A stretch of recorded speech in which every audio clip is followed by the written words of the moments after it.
Welcome back to my new blog. तो आप लोग, आई होप कि आप लोग अच्छे होंगे। तो गाइस, ये है मेरी शॉप जो आप देख रहे हो पीछे। ये कपड़ों की शॉप है, स्वेटर जर्किन सब मिलती है यहाँ पे।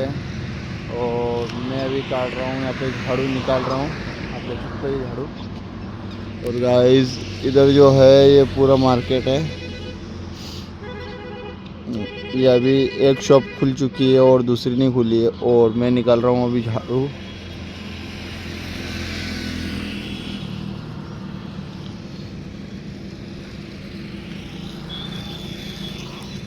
तो गाइस, कैसी लगी आपको ये शॉप, कमेंट करके ज़रूर बताना। और लाइक सब्सक्राइब सब कर देना जो भी करते हैं। ठीक है गाइस, मिलते हैं नेक्स्ट ब्लॉग में। तब तक के लिए जय हिंद, वंदे मातरम, लवली।